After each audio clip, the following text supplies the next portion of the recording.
perseverancia de los santos. Mensaje de la palabra de Dios por el pastor Israel Sanz en la Iglesia Evangélica Bautista de Córdoba, España, 30 de junio de 2019.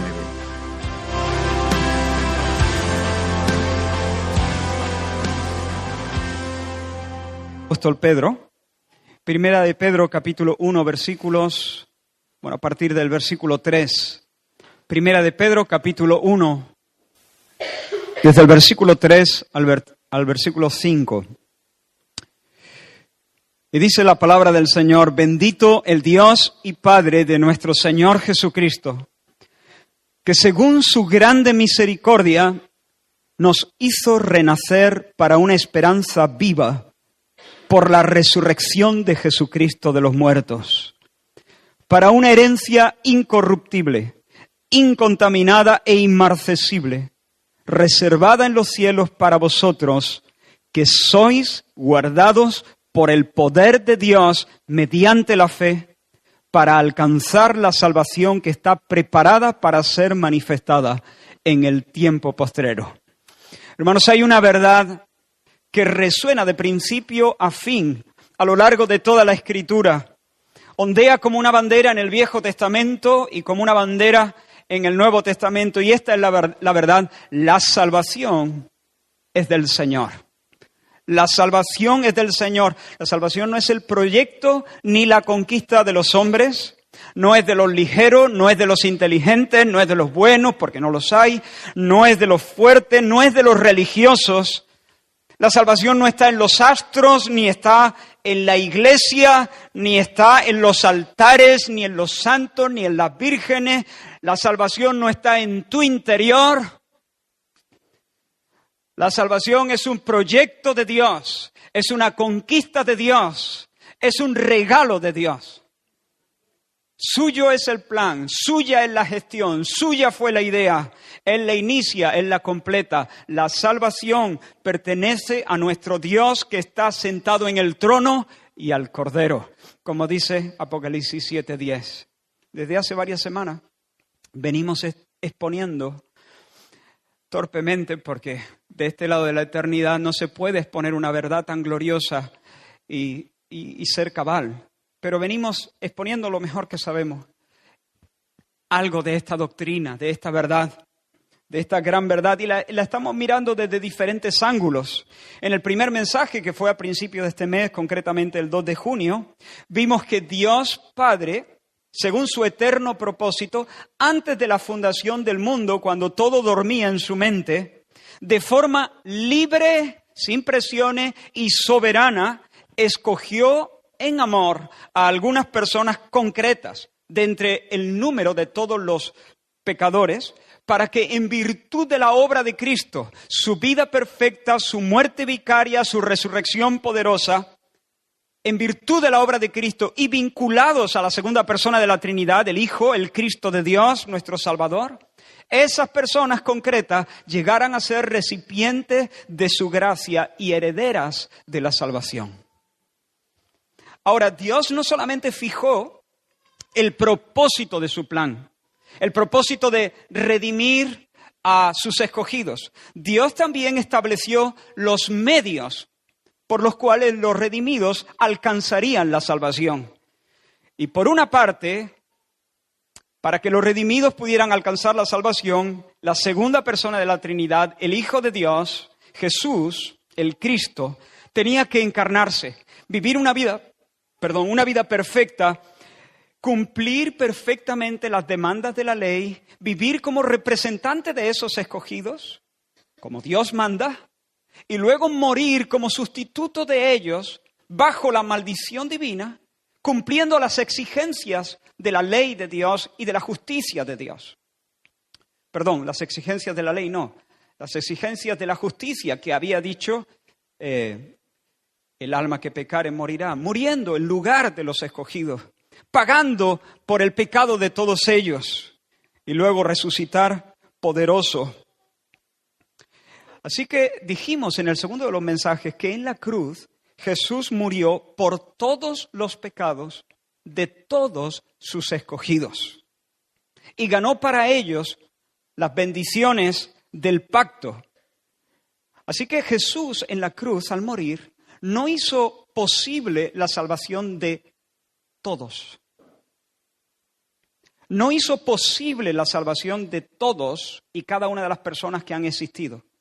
Hizo segura la salvación de aquellos que el Padre amó en la eternidad pasada y donó como ovejas de su prado al Hijo.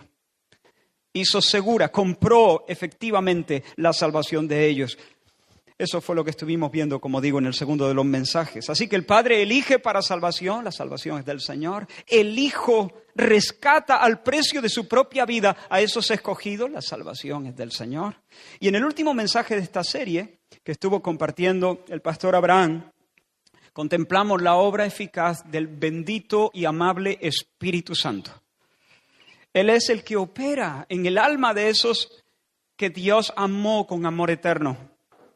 Y aplica la redención que el Hijo ha comprado en la cruz. Él la aplica al corazón de ellos, venciendo nuestra resistencia. Si Él no la venciera, si Él no nos sedujera, permaneceríamos levantando nuestro puño contra Dios. Pero nosotros tenemos que decir, me sedujiste y fui seducido. Más fuerte fuiste que yo y me venciste. Y el Espíritu Santo vence la resistencia y aplica la redención, abriendo los ojos, infundiendo, impartiendo nueva vida y fe salvadora. Y mira cómo empieza nuestro texto. Bendito el Dios y Padre de nuestro Señor Jesucristo. No es para menos, ¿no? No es para menos. De hecho, con lo que ya hemos dicho hoy, podríamos volver a coger la guitarra y batir nuestras palmas de nuevo y seguir alabando al Señor.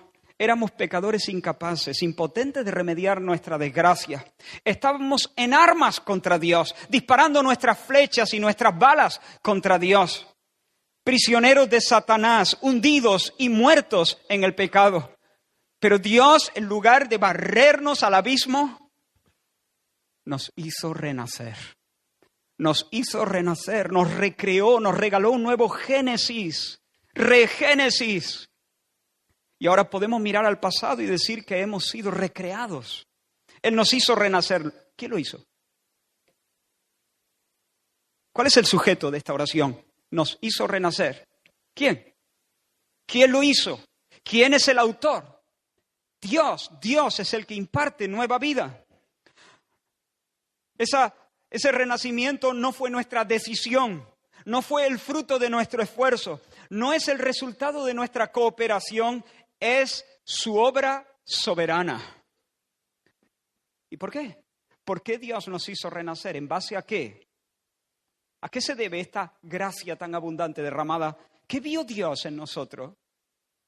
¿Qué vio Dios en nosotros para concedernos esta gracia? No te confundas. Dios lo único que vio en ti fue pecado. No te confundas. Dios no te miró a ti. No lo hizo por ninguna virtud presente. No lo hizo por ninguna virtud que Él veía en el futuro. No lo hizo por ningún potencial oculto que había en ti. No lo hizo porque en su presencia Él sabía que tu alma se inclinaría hacia Cristo. En nuestro texto lo dice. Bendito sea el Dios y Padre de nuestro Señor Jesucristo, que según su... ¿Tienes el texto ahí? Debes tenerlo para asegurarte que lo que yo digo es fiel a la Escritura, porque ninguna autoridad tengo aparte de ese libro. Según su grande misericordia, su grande misericordia. Esa es la razón, eso es lo que movió a Dios a dispensarnos una gracia así. Aleluya. Su amor sin mezcla, su amor sin límites. Pero no solamente podemos mirar al pasado y decir, Dios me ha recreado, Dios me ha dado una nueva vida. También podemos mirar, ese pasaje mira hacia el futuro. Y podemos saber que hay una herencia reservada para nosotros en los cielos. Una herencia que ni tiene taras, ni se deteriora, ni se devalúa. Y sin embargo, como dijo un pastor muy conocido en el pasado, hace siglos, ¿de qué provecho es dicha salvación que nos está reservado en el cielo, como en un puerto tranquilo y seguro, cuando nosotros somos arrojados en el mundo sobre un turbulento mar en medio de 1000 naufragios. Es decir, ¿de qué me sirve saber que hay una herencia que me está preparada en el cielo si no sé si voy a llegar allí? ¿Dónde está el consuelo en saber que me aguarda algo, que me aguarda la bienaventuranza en el cielo, si ahora mismo estoy en medio de 1000 naufragios, en un campo de minas, en un desierto espantoso, rodeado de pruebas, de tentaciones, pruebas por fuera, pruebas por dentro? ¿Cómo puedo encontrar consuelo en eso si realmente por momentos creo que no voy a llegar, no voy a ser capaz, no voy a tener la fuerza, ni la entereza, ni las agallas suficientes para llegar allí? Ahora, hermanos, la pregunta es, ¿podemos estar seguros de alcanzar la salvación eterna? ¿Podemos vivir ahora en medio de nuestra situación concreta de ahora mismo?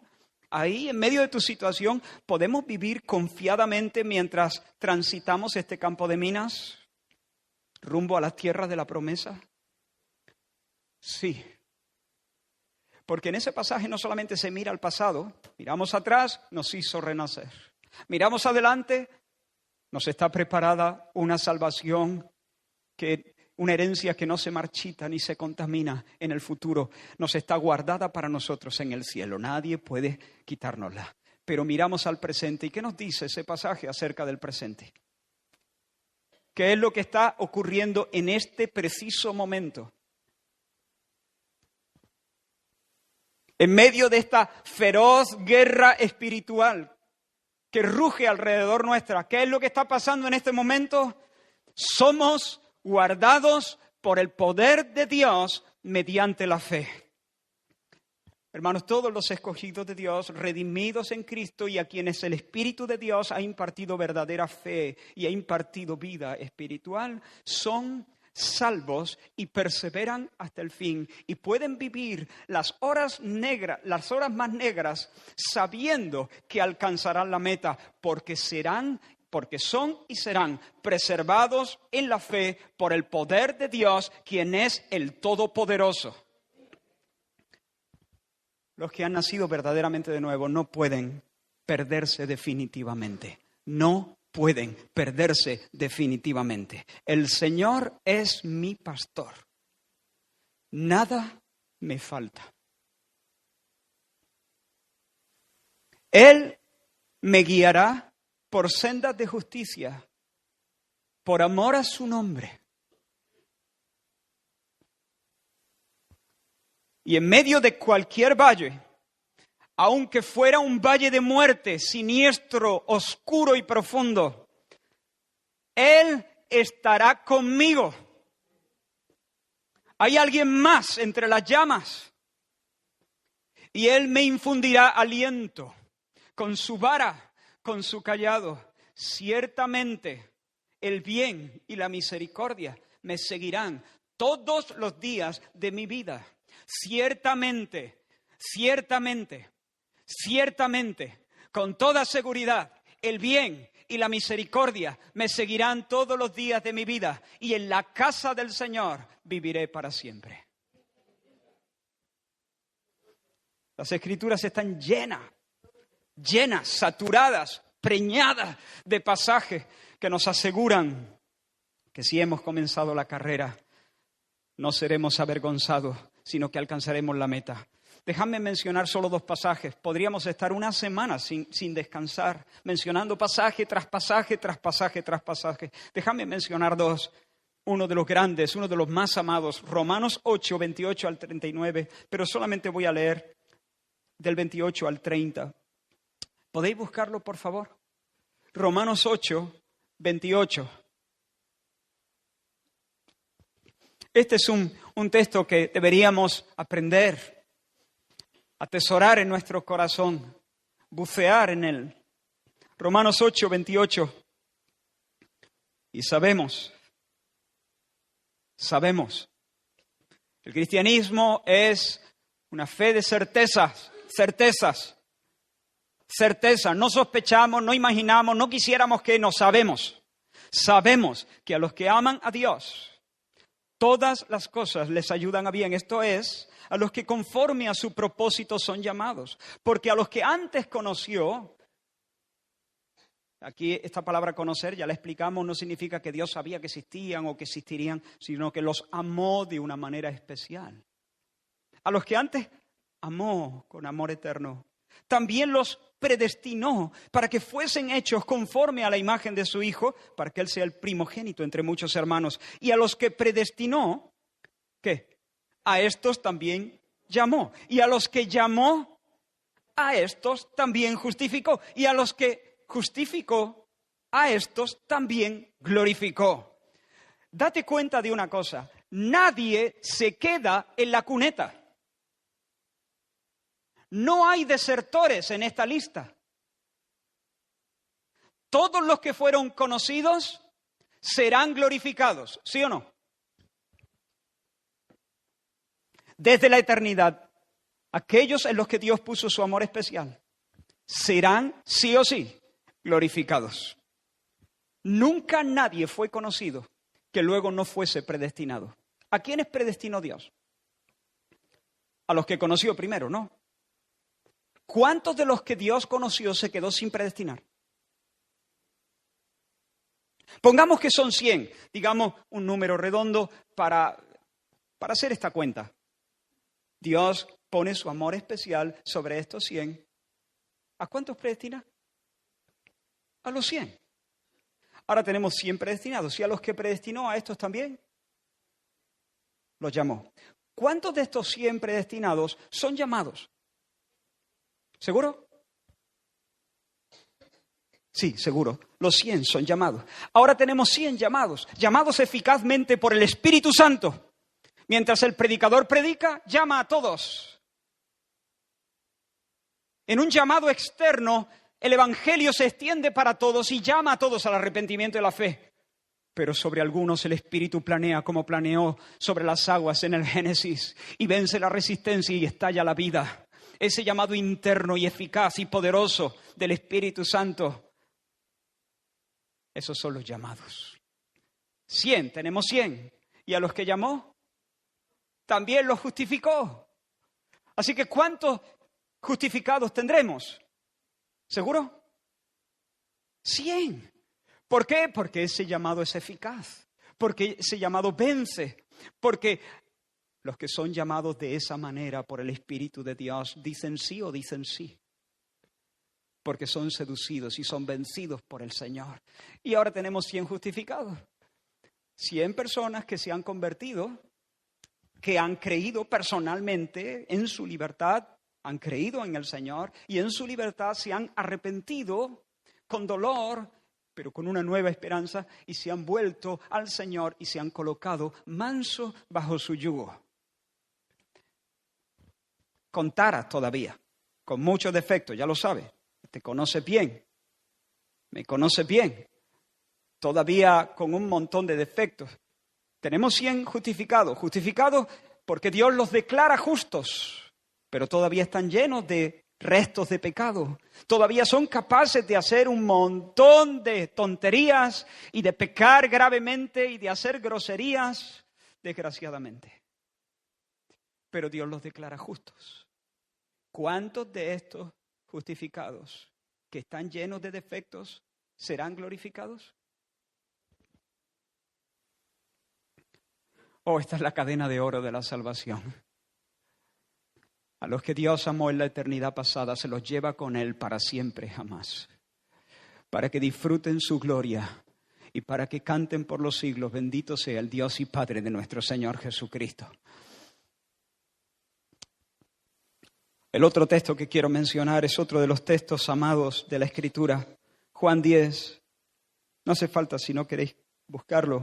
Juan 10, 27 al 29. Mis ovejas oyen mi voz y yo las conozco, dijo Jesús, y me siguen. Y yo les doy vida eterna y no perecerán jamás. Y no perecerán jamás, ni nadie las arrebatará de mi mano. Mi Padre que me las dio es mayor que todos y nadie las puede arrebatar de la mano de mi Padre.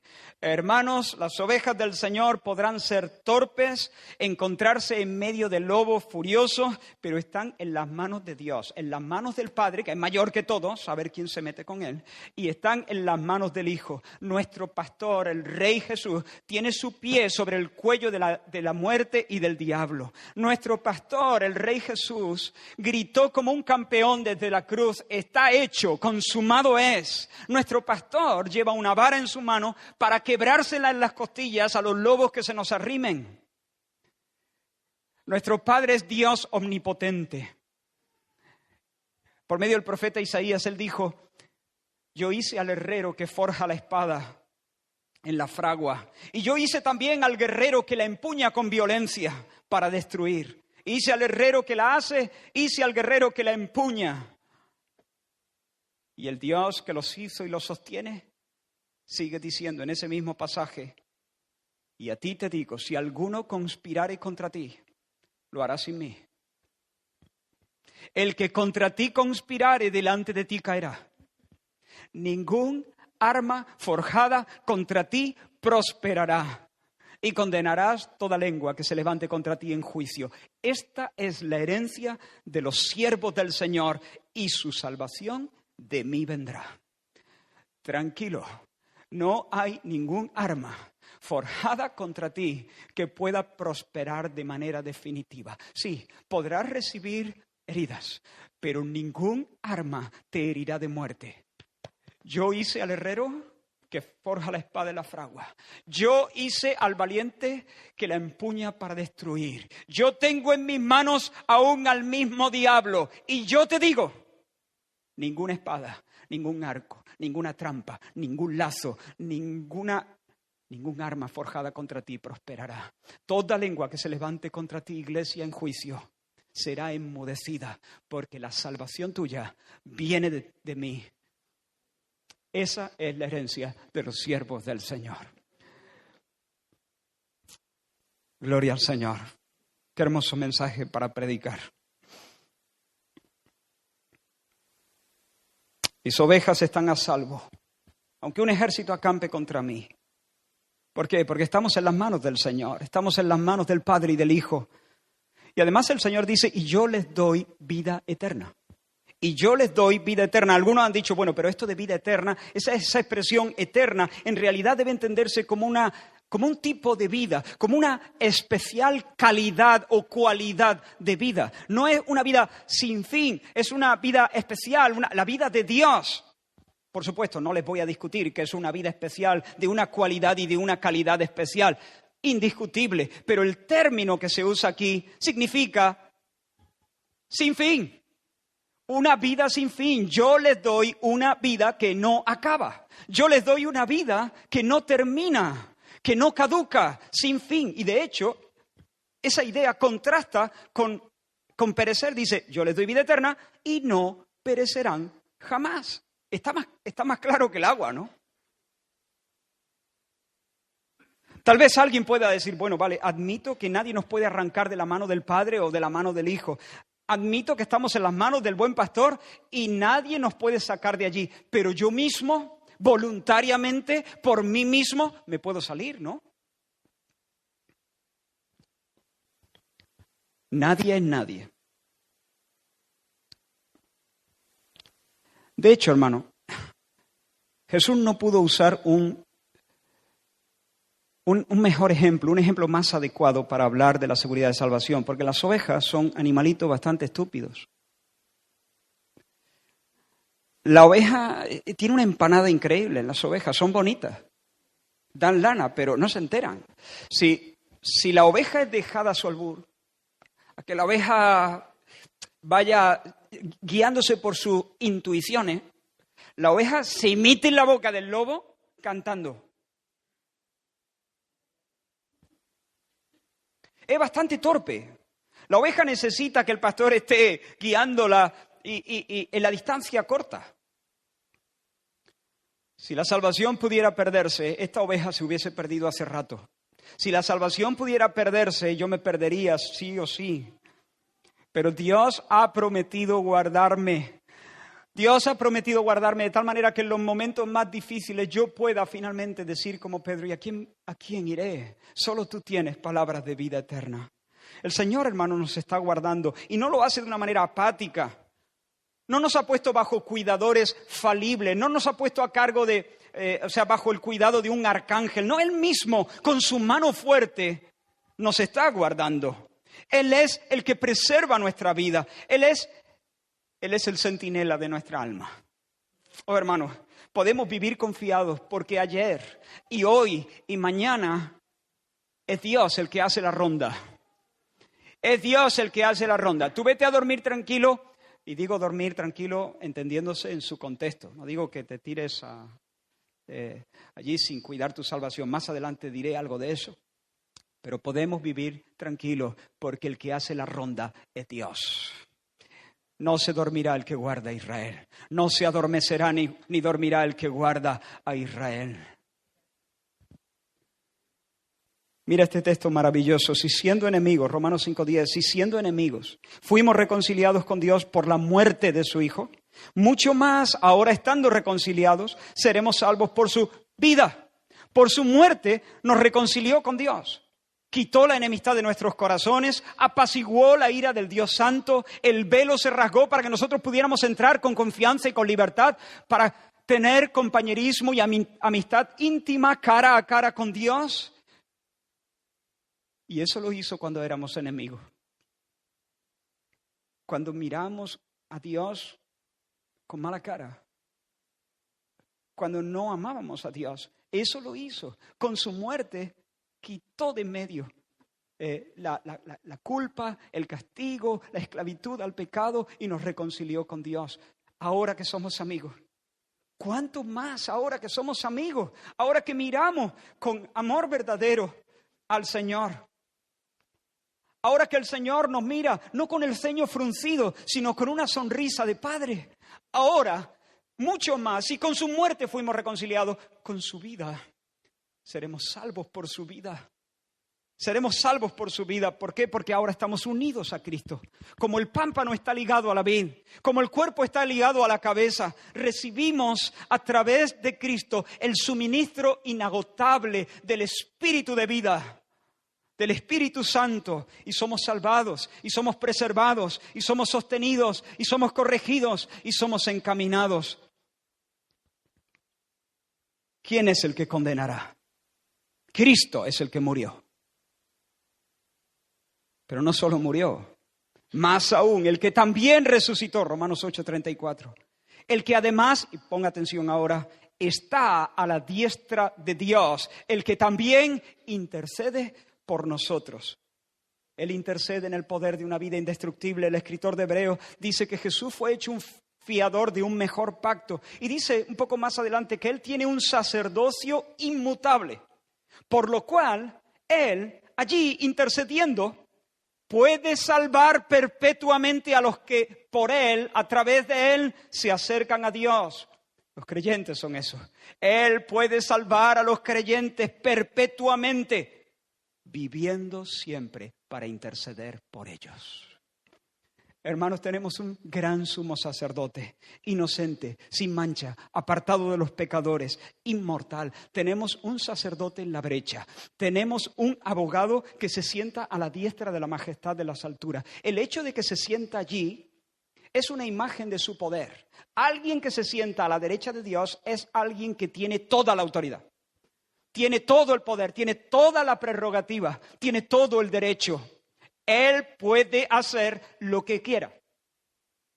Alguien que se sienta en el sitio de honor está en la sala de mando del universo. Pero no solo se sienta a la diestra de la majestad de las alturas, Él intercede por nosotros. El hecho de que esté sentado allí habla de su poder. El hecho de que interceda por nosotros habla de su querer.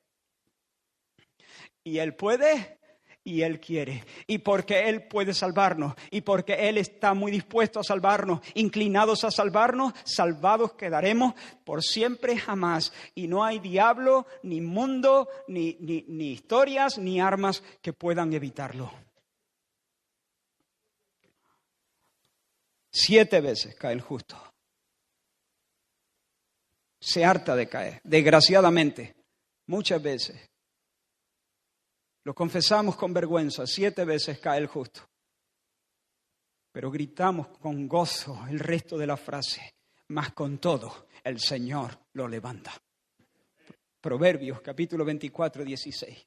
7 veces cae el justo, pero el Señor lo levanta. Estamos siendo guardados por el poder de Dios. Y en medio de la tentación, hermanos, el Espíritu del Señor nos alumbra para que podamos entender la verdad y apreciarla. Y ahí estamos nosotros, se nos cruzan los cables y empezamos a divagar y a hacer tonterías. Y viene el Espíritu de Dios una vez más, paciente y con todo su vigor, a abrirnos los ojos y ponernos el colirio que necesitamos para que nos demos cuenta que son los cerdos los que tienen que comer algarroba, que nosotros somos hijos y que la mesa está llena de pan para los hijos. Y una vez más venimos al Señor arrepentidos, confesando nuestra locura, y de esa manera el Señor nos preserva y nos hace sensibles a sus exhortaciones y a sus advertencias, usando su poder preservador. ¿Se entiende eso? Quiero leeros una cita de el pastor Spurgeon. Él dice, aquellos que rechazan esta doctrina nos dicen frecuentemente que hay muchas advertencias en la palabra de Dios en contra de la apostasía. Abro un paréntesis aquí. Gente que dice, bueno, si la salvación no puede perderse, ¿por qué tantas veces el Señor dice, cuidado, no te pierdas, cuidado, no te pierdas? Sigo leyendo. Y que esas advertencias no podrían tener algún significado si fuera cierto que el justo proseguirá su camino. Pero ¿qué pasa si esas advertencias son los instrumentos que Dios utiliza para evitar que su pueblo se desvíe? ¿Qué pasa si esas advertencias son usadas para excitar un santo temor en la mente de sus hijos, convirtiéndose así en el medio de prevenir el mal que esas advertencias denuncian? Precisamente esas advertencias están ahí y son reales, no son imaginarias, son reales. El que no persevera se va a perder. Pero esas advertencias, por el poder del Espíritu Santo, hacen su efecto en el corazón de los hijos de Dios, de las ovejas del Señor. Y son los instrumentos que Dios usa precisamente para que estemos firmes en la fe y prosigamos hacia la herencia. El Señor nos disciplina, concierta las circunstancias de nuestras vidas para abatir nuestro orgullo cuando tiene que ser abatido, para arrancarnos las codicias, para hacernos más santos, más útiles. Nos comunica su gracia tantas veces por medio de otros. Ahí vas tú, llegas deshecho porque la vida te ha dado un revolcón. Y pensando que tal vez la caña quebrada de tu vida va a terminar rompiéndose y que el pábilo de tu fe se va a apagar de un momento a otro. Y de repente escuchas la oración de un hermano, o un hermano se te acerca y te da un consejo o un abrazo, o una de las madres de Israel te acompaña durante un trecho de ese camino y sientes que el Señor de nuevo mete fuerza en ti. Tú aumentas mis fuerzas como las del búfalo. Seré ungido con aceite fresco. Y cuando pensaste que había llegado al final, cuando pensaste que ya ibas a ser uno más en la lista de los apóstatas, el Señor vino y te socorrió y te levantó de nuevo y te puso en alto. Bendito sea el nombre del Señor. Estamos siendo guardados por el poder de Dios para evitar que nos descarrilemos y que nuestros enemigos nos destruyan y se rían de nosotros. Podemos decir con el salmista, por esto orará a ti todo santo en el tiempo en que pueda ser hallado. Ciertamente en la inundación de muchas aguas, estas no llegarán a él. Tú eres mi refugio. Salmo 32. Me guardarás de la angustia. Con cánticos de liberación me rodearás. Ese es nuestro Dios. ¿Quién nos separará del amor de Cristo? ¿Quién? ¿Tribulación? ¿O angustia? ¿O persecución? ¿O hambre? ¿O desnudez? ¿O peligro? ¿O espada? Como está escrito, antes, por causa de ti somos muertos todo el tiempo. Somos contados como ovejas de matadero. Pero en todas estas cosas somos más que vencedores por medio de aquel que nos amó. Por lo cual, Estoy seguro. Venga, dilo conmigo, estoy seguro. ¡Fua! ¡Qué maravilla!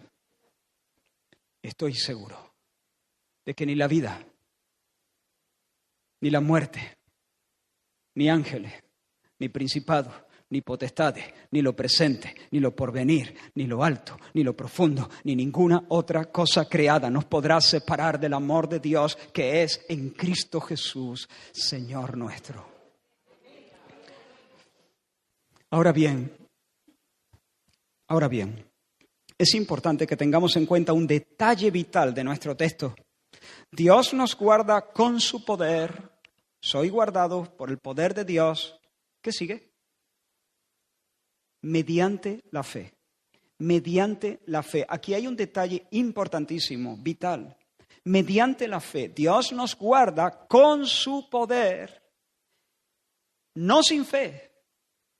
No aparte de la fe, sino mediante la fe. Hay quienes rechazan esta doctrina, pero en realidad la rechazan, creo yo, porque no la han entendido bien. Piensan que los que nos gozamos en esta verdad de la perseverancia de los creyentes, de los santos, creemos que, bueno, si una persona afirma haber nacido de nuevo y ser salvo, será salvo sí o sí, tanto si cree como si no cree, tanto si vive de manera santa como si se entrega a sus vicios y vive en el pecado, ya no importa. No importa cómo viva, no importa si cree más o cree menos o deja de creer, no importa, va a ser salvo porque si una vez fue salvo, siempre será salvo. Pero eso no es lo que enseña la Escritura. Eso no es lo que enseña la Escritura. Dios nos está guardando con su poder, ¿sí o no? Así es. Pero ¿qué es lo que logra exactamente el poder de Dios actuando en nosotros? ¿Qué es lo que ese poder logra?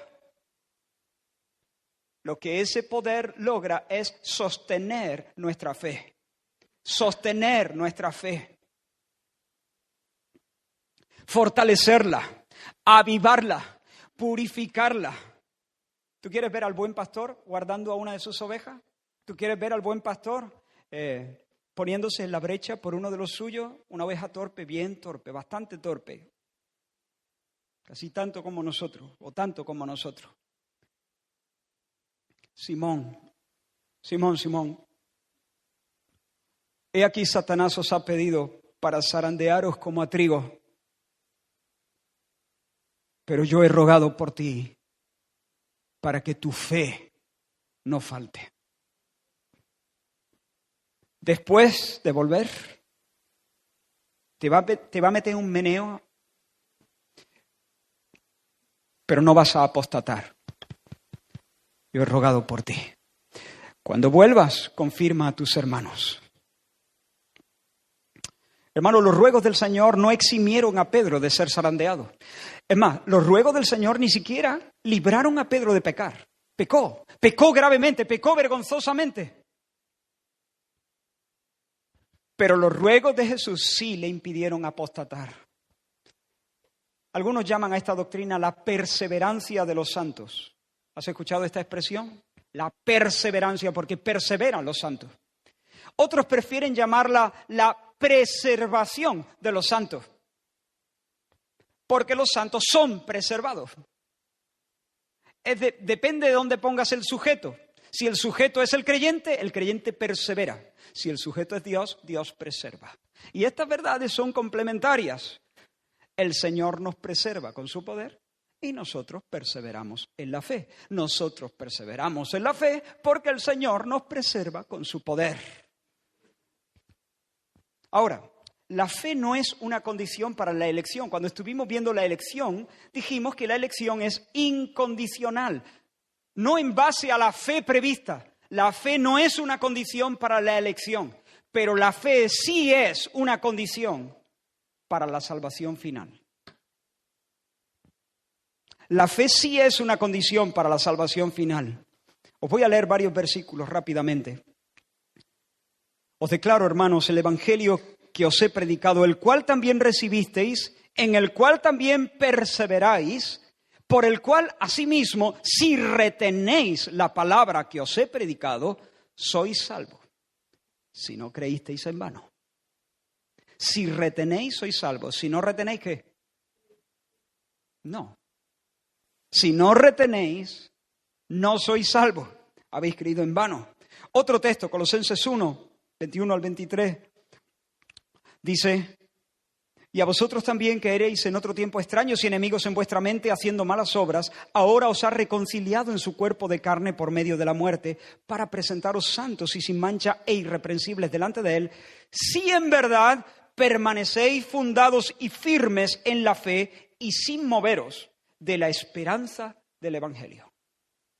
Para ser salvos finalmente, nosotros tenemos que no movernos, perseverar en la fe.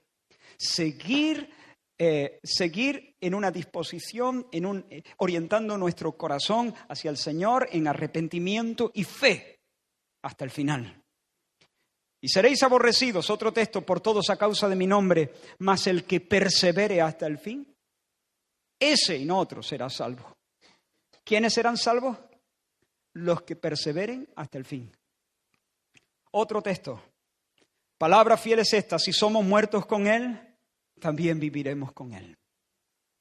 Si sufrimos, esta palabra, este término griego, sufrimos, ahí sería mejor traducirlo. Bueno, está bien traducido, lo que pasa es que esa palabra sufrir para nosotros generalmente tiene una connotación un poco diferente que la que el autor está usando ahí. Más bien se debería traducir, para que nos entendamos mejor, si perseveramos, o quizá mejor, si resistimos, también reinaremos con Él. Si le negáremos, Él también nos negará. Reinaremos si resistimos. El que venciere no sufrirá daños de la segunda muerte. El que venciere. Pero hermanos, una buena noticia. Alguno está diciendo, espera, que me he perdido, pero no era que había seguridad y certeza y ahora me pone el acento en mí, que otra vez estoy temblando. Tú tienes la responsabilidad de perseverar, pero nuestra fe es sostenida no con nuestros propios recursos, sino con el poder de Dios. Vosotros sois guardados por el poder de Dios mediante la fe. Ese poder, esa acción bendita y poderosa del Señor, lo que logra es que nuestra fe no falte, que nuestra fe sea purificada, fortalecida, avivada momento tras momento. Y aunque por momentos podamos caer y ofender al Señor gravemente y dar muchas vueltas en el camino de la salvación, finalmente el Señor se ha comprometido en sostener nuestra fe y hacer que lleguemos al final.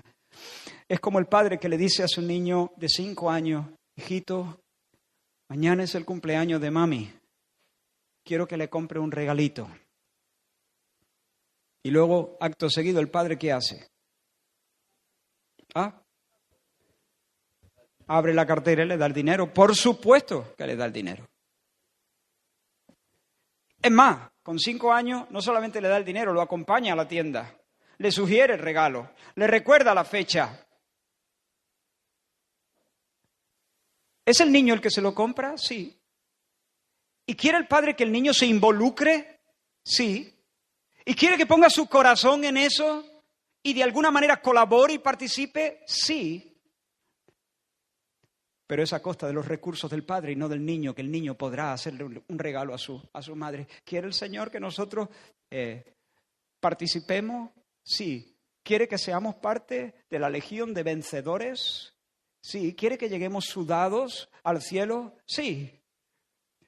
Pero Él nos recuerda la fecha, nos da el dinero, nos lleva a la tienda, nos sugiere el regalo. Él nos acompaña, Él lo hace, Él sustenta nuestra fe.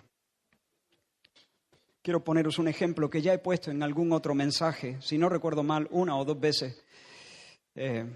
Y esta posiblemente no será la última, porque es un pasaje espectacular que para mí comunica esta verdad como pocos. ¿Recuerdas cuando Dios le había hecho la promesa a Abraham de darle un hijo, un heredero, y de bendecirlo y hacerlo una bendición para todas las familias, para todas las etnias de la tierra. Abraham envejecía y veía que la promesa no llegaba a su cumplimiento. Y luego tuvo que entrar en batalla contra uno de los gallitos de la zona, Kedorlaomer. Era un rey que tenía asustado, que era un jefe de un clan grande de allí y tenía atemorizado a toda la zona. Y bueno, no quiero extenderme. Finalmente él, para librar a su sobrino Lot, entró en guerra contra Kedorlaomer y en realidad movió el avispero. Abraham seguramente estaba un poco asustado. Y en esas circunstancias la promesa no se cumple. Le he tocado, si se me permite esta expresión, las narices a Kedorlaomer. Estoy frito. Me parece a mí que me he metido ya en un callejón sin salida. En esa circunstancia, Dios aparece. Y le dice, después de estas cosas vino la palabra del Señor a Abraham en visión diciendo, no tengas miedo, Abraham, yo soy tu escudo. Y tu galardón será sobremanera grande. Y respondió Abraham, Señor, grande mi galardón. ¿Y qué me vas a dar? Porque me has prometido un hijo y no viene. Me va a heredar un criado que tengo entre nosotros, criado en casa. Y ese finalmente va a ser mi heredero. El Señor le dice, no, Abraham, no te confundas. Yo te prometí un hijo y un criado no va a ser el que te herede. Va a ser un hijo que nazca de tus lomos. Claro, Abraham era un hombre de fe, pero ahí le pidió al Señor, no se contuvo, le dijo, Señor, fírmamelo. No está bien hacer eso con Dios, no está bien. Eso no está bien.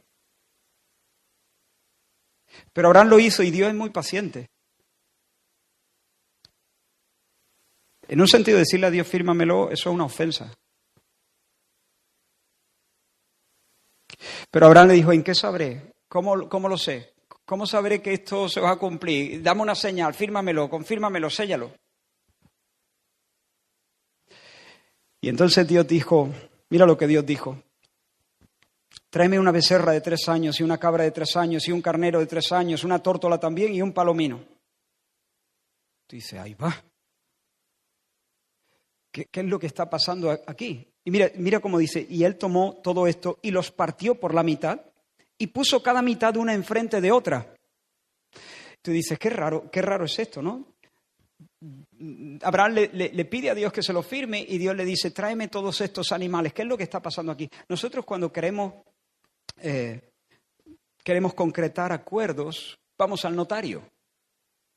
Y allí certificamos todo eso con una firma delante de notario y eso pues tiene una validez mucho más importante. Dicen que hubo un tiempo donde los acuerdos se cerraban con un apretón de manos, pero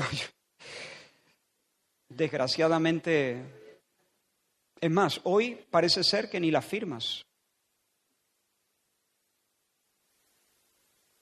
Ni las firmas. Ya mismo ni los notarios. Viviremos en una tierra de caníbales, en la selva, en la ley del más fuerte y del más astuto. ¡Qué asco!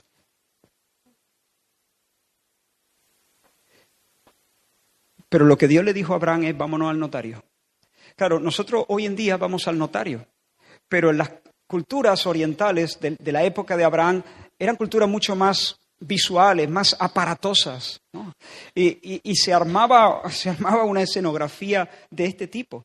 Los que querían concertar un acuerdo hacían lo siguiente. Tomaban una serie de animales, los partían por la mitad, levantaban un altar aquí y ponían la mitad de los animales descuartizados, levantaban otro altar enfrente y ponían la otra mitad. Así que estipulaban los términos del pacto, se tomaban de las manos, los dos que estaban entrando en ese acuerdo, en esa alianza, se tomaban de las manos y pasaban en medio de los animales cortados.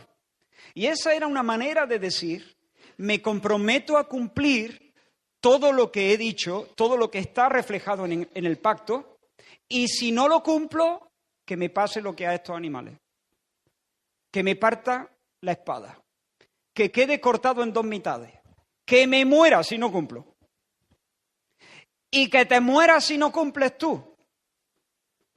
Y ambos pasaban de la mano entre los animales cortados. Y así cuando pasaban quedaba sellado el acuerdo.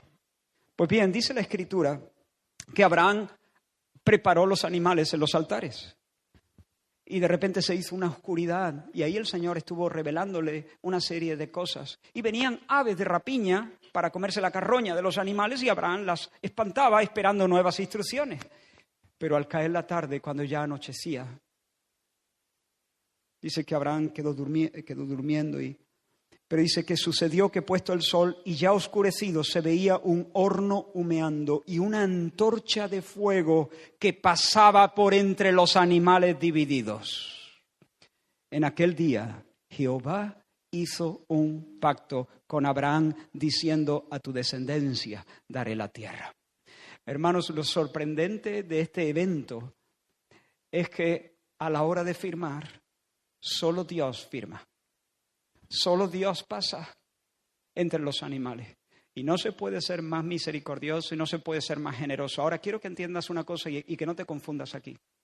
Cuando Dios pasó por entre los animales divididos, lo que Él está diciendo es: Abraham, yo juro por mi nombre y por mi honor que voy a cumplir mi pacto, que voy a cumplir la promesa que te he dicho, y si no, que me muera yo.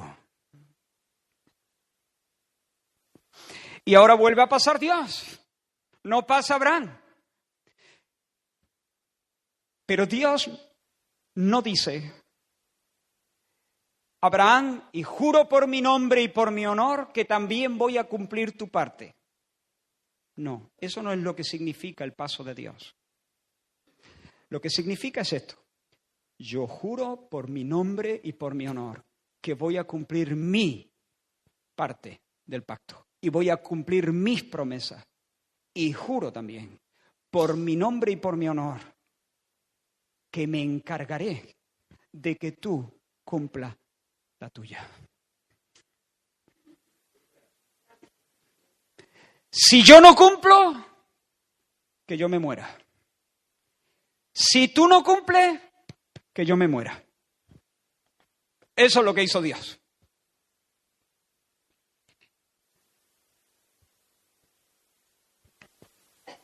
Es como si Dios nos dijese: si tú no llegas, que me muera yo.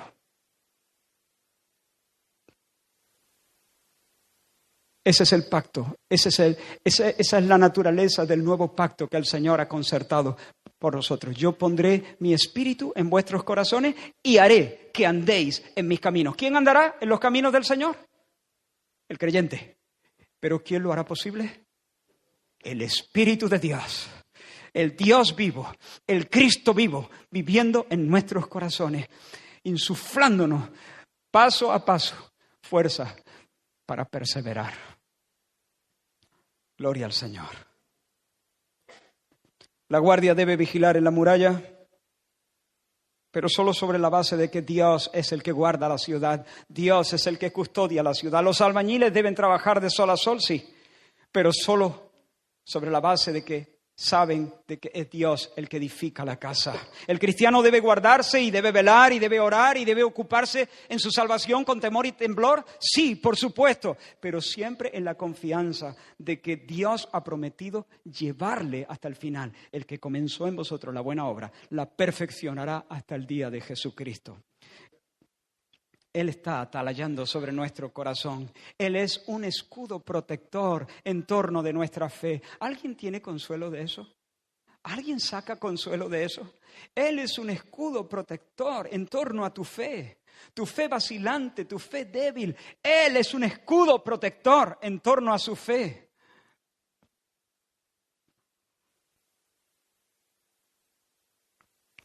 Él es el que hace nuestros pies como de siervas.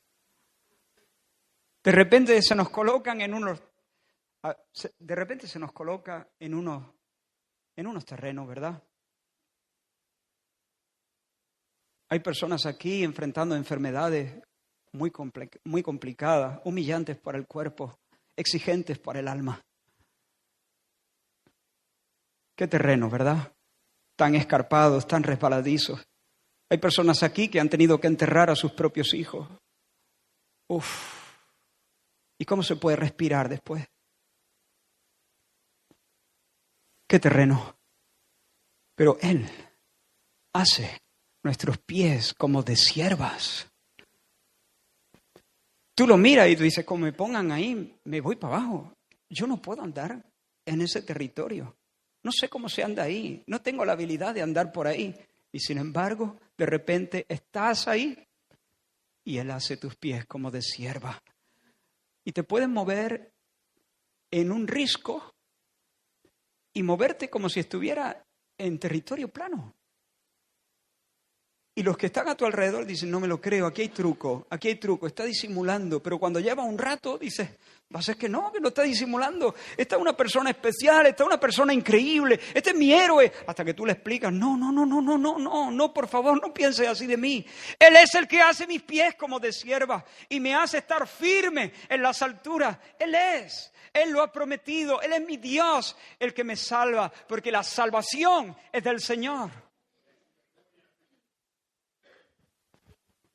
Él nos levanta y nos corrige y nos azota. Oh, nos azota, bendito sea su nombre, y nos consuela y nos defiende y nos lleva a la gloria hasta el final.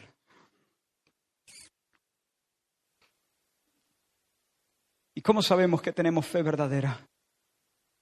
¿Cómo sabemos que tenemos esa fe que Dios ha prometido preservar?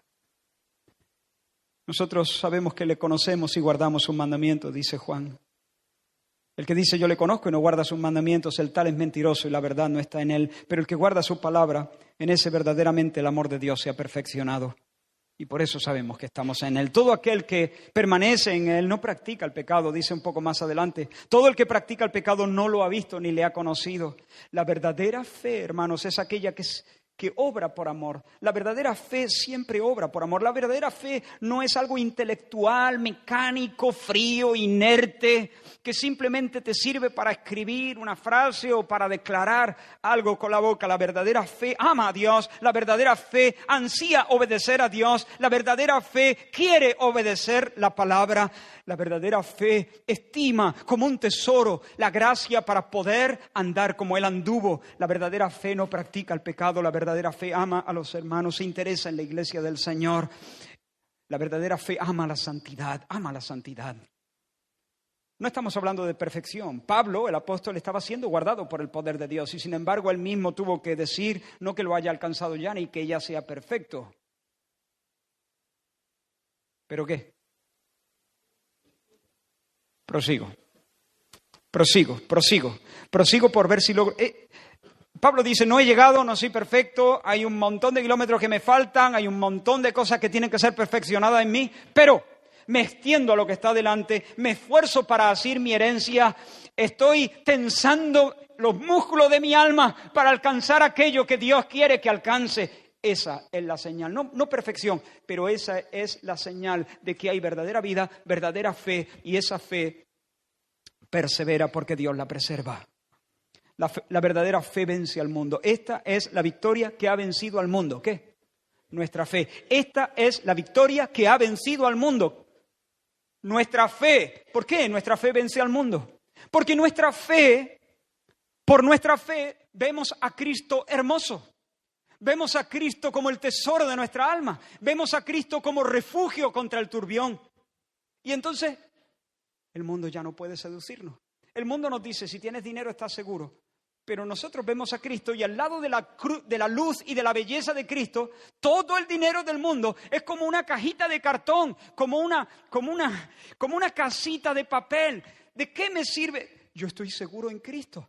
Toda la fama del mundo, todos los placeres del mundo, todas las riquezas del mundo, todo lo que los deseos de la carne, la vanagloria de la vida, los deseos de los ojos, todo eso ya no puede seducirnos, porque ahora estamos viendo la superioridad de Cristo y en Él encontramos descanso, y en Él encontramos deleite, y en Él encontramos satisfacción, y en Él nos sentimos plenos, cabales, seguros, dormimos a piernas sueltas. En Él sentimos que nuestra vida tiene significado, que nuestra vida encaja. En Él tenemos todo eso y por primera vez el dinero, la fama, los placeres ya no pueden seducirnos. Esta es la victoria que vence al mundo, nuestra fe.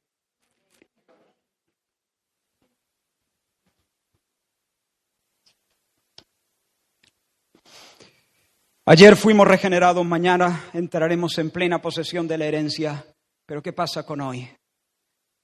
¿Qué pasa esta tarde? Ahora cuando salgas de aquí y tengas que enfrentar todo lo que estás enfrentando en este momento.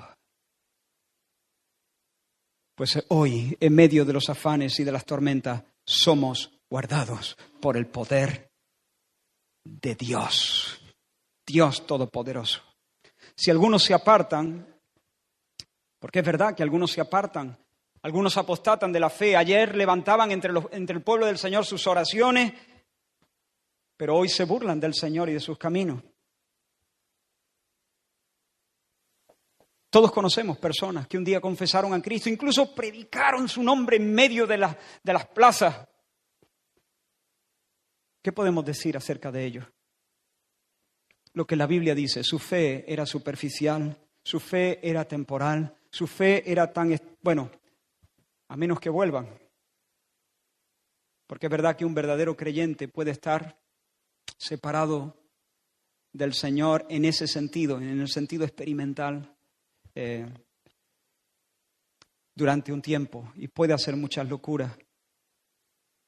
Pero si no vuelven, podemos decir que su fe era cosmética, tan estéril como la planta que creció entre pedregales que se marchitó en cuanto el sol la miró. Podemos decir de ellos, como dijo el apóstol Juan, salieron de nosotros porque no eran de nosotros. Porque si hubieran sido de nosotros, sigue diciendo el apóstol, habrían permanecido con nosotros, pero salieron para que se manifestase que no todos son de nosotros. Y cuando se presenten delante del Señor, porque tendrán que presentarse delante del Señor, no le escucharán decir, os olvidé. Le escucharán decir, nunca os conocí. Nunca. Jamás os conocí. Así que un verdadero cristiano no puede perder su salvación. Es posible que pierda el gozo de la salvación. Es posible que pierda la seguridad subjetiva de la salvación. Es posible que un verdadero cristiano que está salvo en Cristo pueda sentirse perdido un día sí y otro no. Si esa es tu experiencia, te animo a que bucees en la Escritura hasta que el Espíritu de Dios robustezca tu fe y disfrutes del gozo de la salvación. Pero eso es posible. Hay muchas personas que van a entrar de cabeza al cielo por la gracia del Señor, que han vivido toda su vida en angustia, toda su vida en duda si eran salvos o no. Y eran tan salvos como el Señor Jesús, como el apóstol Pablo. Estaban tan ligados al Señor Jesús como Pedro o cualquier otro.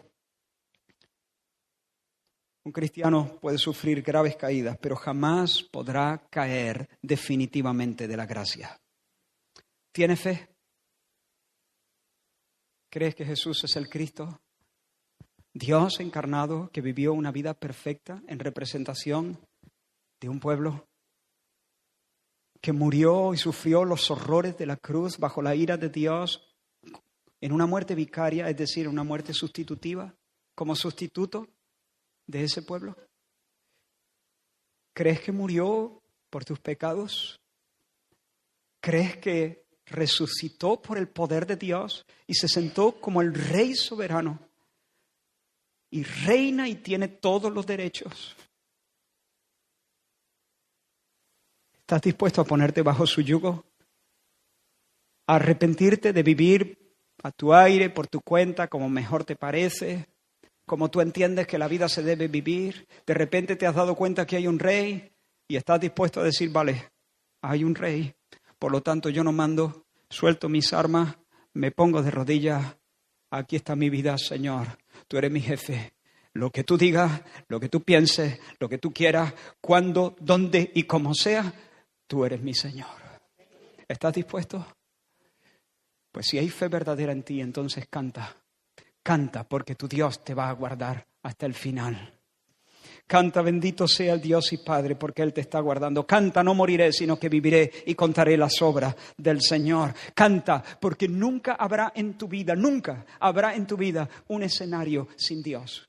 Nunca habrá en tu vida un escenario sin Dios. No importa, te estás haciendo mayor, te estás haciendo viejo, quizá las fuerzas te están abandonando y tal vez tienes miedo de que te quedes sin ninguna. Nunca habrá en tu vida un escenario que no esté presidido por Dios. A lo mejor te asusta la muerte o la enfermedad o el dolor de los tuyos. Nunca habrá un escenario donde Dios no esté presente, guardándote como a una ovejita torpe, pero muy querida. ¿Crees que el Señor te ha amado con amor eterno? Pues sigue vigilando, sigue luchando, sigue guardando tu salvación con temor y con temblor. Sigue combatiendo contra el pecado. Sigue, pero confía que Él te dará la fuerza que necesita y nunca estará fuera del radio de su misericordia. Cuando pongas tu cabeza en la almohada esta noche, piensa que no es tu manita la que se aferra a Él. Es su mano poderosa la que te tiene asido a ti. ¿Sabes qué? Creo que en general, y estoy terminando ahora, en general creo que podría decir quién es de Cristo y quién no, examinando las respuestas de los corazones a esta enseñanza. Salomón supo discernir quién era la madre verdadera de un bebé al mirar cómo reaccionaron y cómo decidieron en cuanto a ese bebé. ¿Recordáis? Salomón había propuesto partir a un niño por la mitad porque dos mujeres se lo disputaban y decían, no, este es mío, yo lo di a luz. La otra decía, no, es mío, yo lo di a luz. Y Salomón dijo partirlo por la mitad y una mitad para cada una. Una de ellas inmediatamente dijo, no, que no lo partan, que se lo quede ella. Salomón dijo, dáselo a ella porque esa es la madre. Porque esos sentimientos son propios de una madre. Una madre nunca callaría ante la insinuación de partir en dos a su bebé. Bien, pues yo, atendiendo a cómo reaccionéis a esta doctrina, puedo decir si sois de Cristo o no. Si tú estás aquí y escuchando estas verdades, tu alma se levanta en alabanza al Señor, en admiración al Señor. Si sientes que tu corazón se llena de afecto cálido hacia el Señor, si eres movido a luchar por tu salvación, a entregarte, a consagrar tus fuerzas, tu vida, ya te lo digo, eres de Cristo. Porque esos sentimientos brotan de un corazón renacido, que eso ya, que lo sé yo. Si tú miras esa doctrina y la consideras como una especie de salvoconducto para, vale, estupendo, genial, esto, te estás frotando las manos y dices, bueno, la gloria es mía, sí o sí, voy al cielo, así que no tengo que estar tan preocupado por mis defectos, los defectos de mi carácter y mis pequeños vicios y eso, bueno, al final me voy al cielo. No eres de Cristo. No lo eres. Lo quiero decir con la mayor gravedad, no lo eres. Un corazón renacido no piensa así, no siente así. Si durante el mensaje tú has sentido eso, asústate. Yo quisiera aterrorizarte en esta mañana. No te vayas de aquí sin asegurarte que eres de Cristo. Arrepiéntete. Pon tu corazón en el Señor. Si esta doctrina ha hecho que te sientas más ligero de carga y decir, bueno, fenomenal, yo confieso a Cristo, salvo siempre salvo y tal. No, tú no has entendido. Tú necesitas encontrarte con el Señor. Tú necesitas que Él imparta vida a tu corazón para que tus afectos sean conformes al corazón del Señor. Si tienes algunas dudas, iba a decir aquí estamos los pastores de la iglesia, pero hoy solamente estoy yo.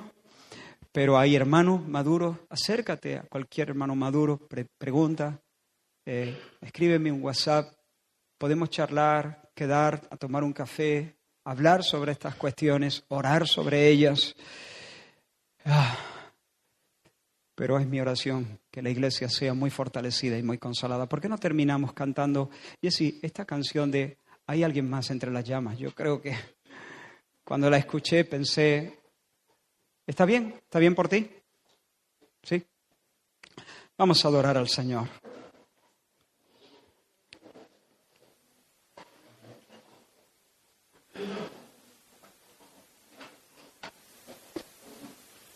Aleluya, aleluya, aleluya.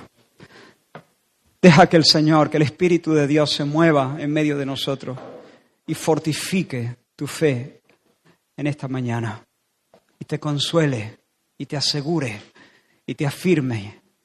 Deja que Él se mueva en tu corazón, haciendo ahora mismo, tus pies como de sierva.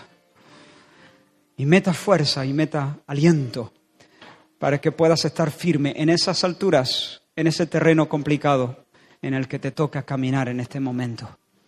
Alégrate en el Señor.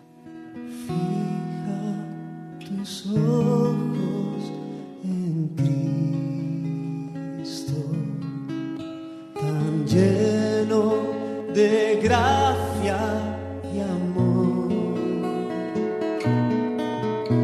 y lo terrenal sin valor será a la luz del glorioso